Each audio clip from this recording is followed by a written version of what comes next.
Olá meus amigos, meu nome é Marcelo Correa e estamos aqui para mais um programa da nossa série Mundo em Debate pelo Singular Ângulo Vestibulares. Ok? Como sempre, nossas discussões estão vinculadas a textos que estão publicados no nosso blog. Vocês têm o endereço na tela, correa.blog.lemonde.fr. E escolhi a data de hoje para falar um pouquinho sobre uma decisão tomada pelo governo local da Catalunha, território hoje controlado pela Espanha. Esse texto eu deixei no blog no dia 15 de outubro. Tá? Então vocês têm uma sugestão, é claro, para ler sobre esse tema, que eu considero aí bem interessante. Foi um tema bem debatido ao longo do ano e certamente a chance de vir aí a surgir nos grandes vestibulares é muito grande, ok? Bom, a decisão tomada então foi pelo cancelamento de uma... bom, aí já vai entrar na nossa discussão, né? Mas o governo local iria realizar uma consulta popular, mas eles diziam que a consulta seguiria os moldes da consulta feita em setembro na Escócia, que foi uma consulta feita em torno da independência ou não da Escócia. Bom, esse anúncio feito pelo governo da Catalunha não foi tão surpreendente. Por quê? Porque em setembro isso aconteceu na Escócia e o resultado foi extremamente decepcionante para o povo catalão, para os líderes da Catalunha que sonham também com a independência desse território, que nós já vamos falar logo logo. Bom, o que aconteceu? Em setembro, após uma longa discussão entre o governo da Escócia e o governo central do Reino Unido, Londres, eles, em comum acordo, realizaram este plebiscito, e a população foi um resultado apertado. 55% da população escocesa, dos eleitores escoceses, optaram aí pelo não, contrário à independência, pela manutenção do território escocês no Reino Unido.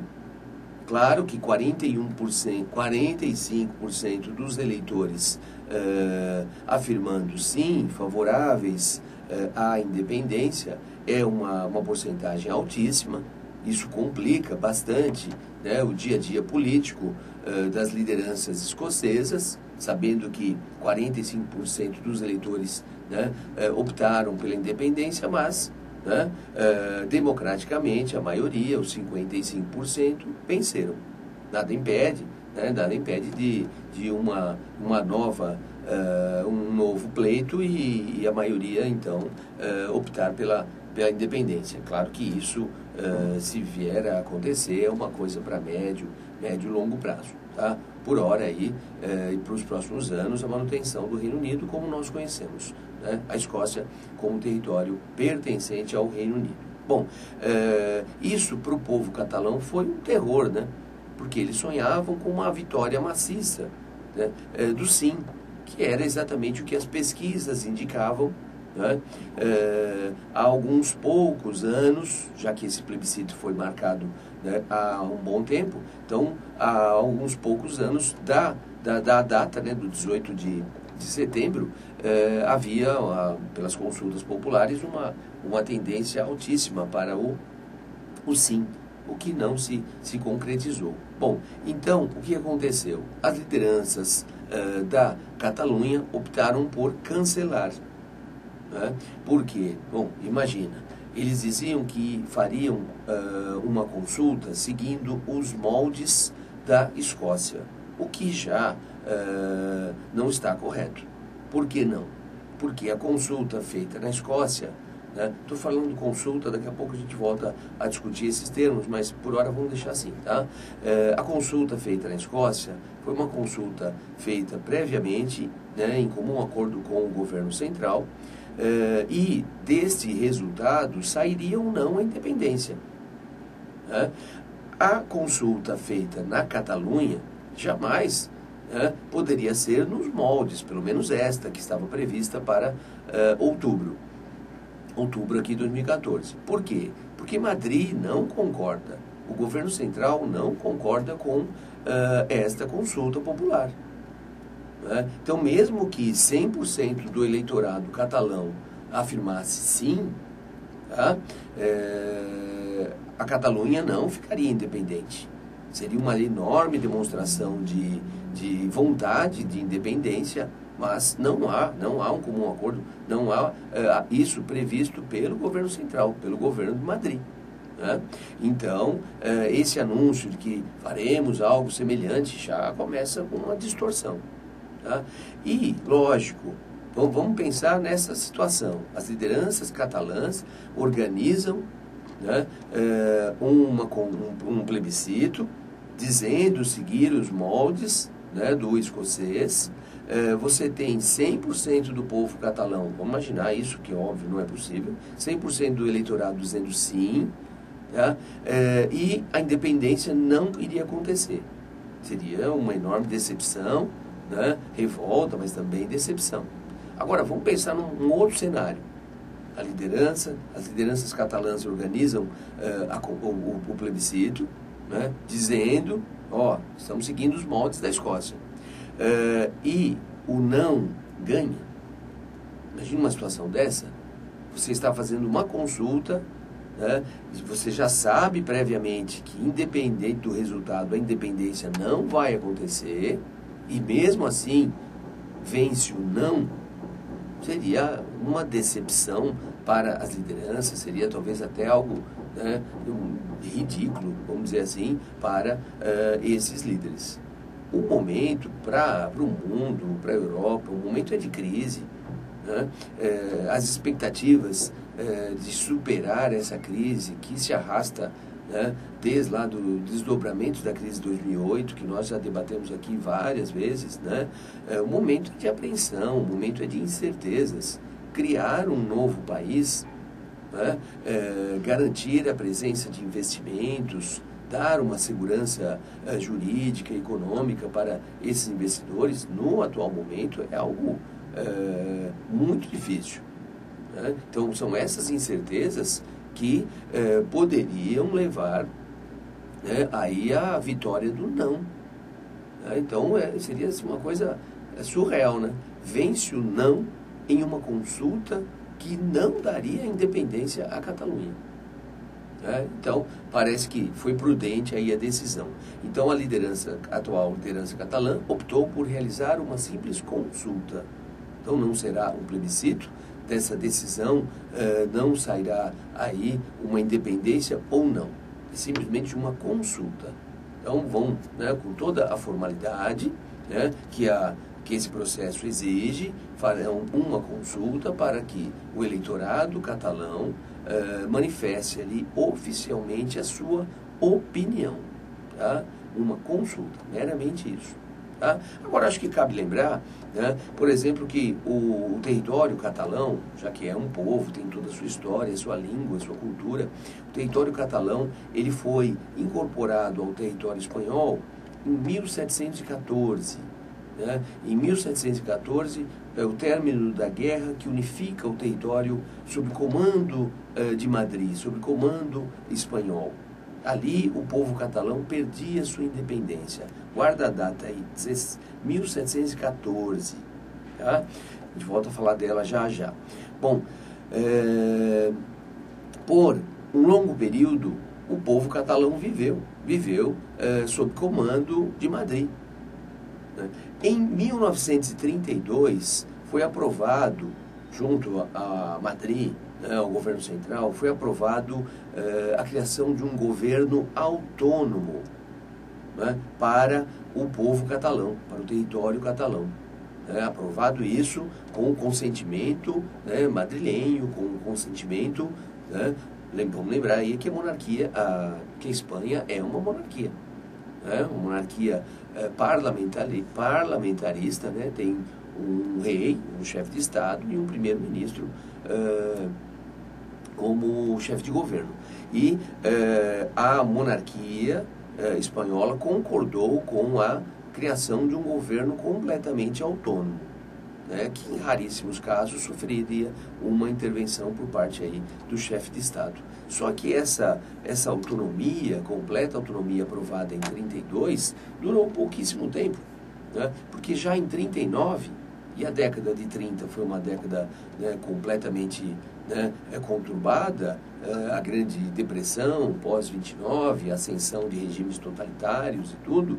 Então já em 39, essa autonomia nem chegou à sua plenitude, começa a ditadura do general Franco, que acaba com a autonomia, não só acaba com a autonomia, impõe uma série de restrições, até mesmo proíbe o uso de línguas, senão do próprio senão a própria língua, né, espanhola, o castelhano, né, obrigando, por exemplo, o povo catalão, né, a publicar seus jornais, revistas, livros escolares, programas de rádio, TV, tudo em castelhano, né, o que criou uma revolta ainda maior para o povo catalão, que tem, óbvio, sua própria língua. Né? Com o fim da ditadura do Franco, nos anos 70,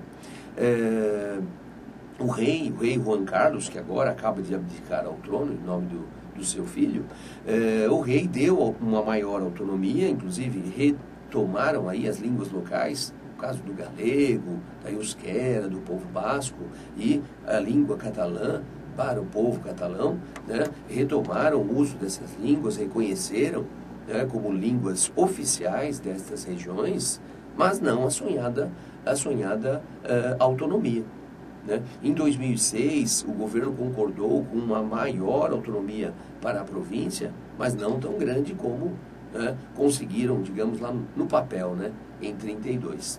E a Catalunha é uma região muito rica, né? É uma região onde o turismo, embora em meio à crise o turismo sempre sofre, né? Mas o turismo ainda movimenta grandes somas ali, e o povo catalão acha injusto, né, o quanto eles contribuem com o governo central, o quanto de recursos a província, né, a província não, o território, né, o território catalão envia para Madrid, e o pouco de retorno que tem do governo central.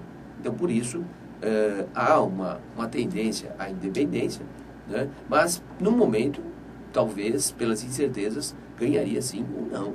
Né? E vamos ver, essa consulta vai ser feita agora, mas o comportamento do eleitorado numa consulta é evidente que não é o mesmo quando ele sabe que do voto dele sairá uma decisão em definitivo. Né? E eu disse o ano 1714, para lembrar dessa data, porque em 2012 aconteceu um fato bem interessante. Um dos clássicos do futebol da Espanha é Barcelona e Real Madrid. Não é à toa, Barcelona, o principal time da Catalunha, e Real Madrid, como o nome já diz, o time da realeza, o time do povo espanhol.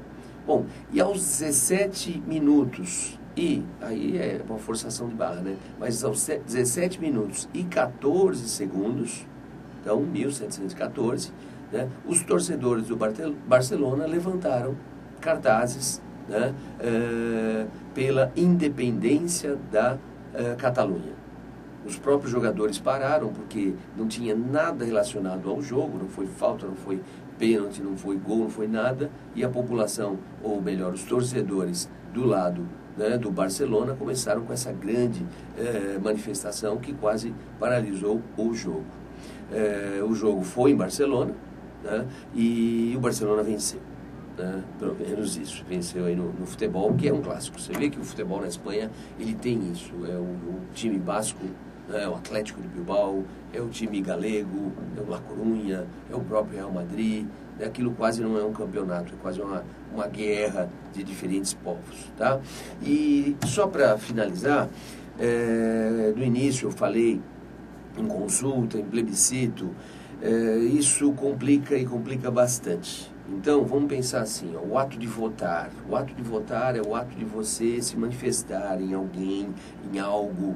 Né? Então, você vai votar. Nós estamos agora passando por essas né, eleições. Então, nós estamos votando, primeiro turno, segundo turno, tá? Então, você tem a realização de pleitos, de eleições, né? Então, estamos escolhendo pessoas, né, para o quê? Para ocupar cargos. Então, em uma eleição, votamos em pessoas que vão ocupar certos cargos. É a presidência, é o governo do estado, são deputados estaduais, deputados federais, né? Tivemos, né, há alguns poucos anos, tivemos para prefeito, para vereador, então eleições municipais, estaduais, federais, eleições, pleitos, tá? Escolhemos pessoas para ocupar cargos. Bom, agora, outro termo que aparece também, o sufrágio universal. O sufrágio universal, o que é isso? É o nosso direito, direito do voto, né? Direito de nos manifestarmos, cidadania, tá? Agora, pela nossa Constituição. Isso, então, não se aplica a uma decisão tomada lá no Reino Unido, uma decisão tomada na Espanha. Vamos pensar na nossa Constituição, Constituição de 88. Quando usamos a palavra plebiscito, nós vamos falar sim ou não. Né? Nós vamos falar sim ou não sobre uma... Como posso dizer? O povo está ali se manifestando pelo sim ou pelo não, claro, em torno de um tema, e desta decisão do sim ou do não será redigida uma lei. É o que diz a nossa Constituição, Constituição de 88. Plebiscito. Vamos nos manifestar e a decisão é indefinitiva, sim ou não. Porém, a lei será ainda redigida. Pela nossa Constituição, quando usamos a palavra referendo, daí a diferença entre plebiscito e referendo, tá? A lei já foi redigida, a lei já foi aprovada e agora cabe o referendo da população, do eleitorado. Então, nós vamos novamente pelo sim ou pelo não, no referendo. A lei está pronta e aí nós vamos referendar. Tá? Plebiscito, nós vamos falar sim ou não e a lei será posteriormente redigida. Ok? Então é isso. É um negócio um pouquinho complicado. Agora, isso pode variar de um país para o outro. Nós temos que pensar na nossa Constituição. Ok? Então é isso. Fiquem à vontade, enviem comentários, sugestões, críticas e até o nosso próximo programa. Até mais. Tchau, tchau.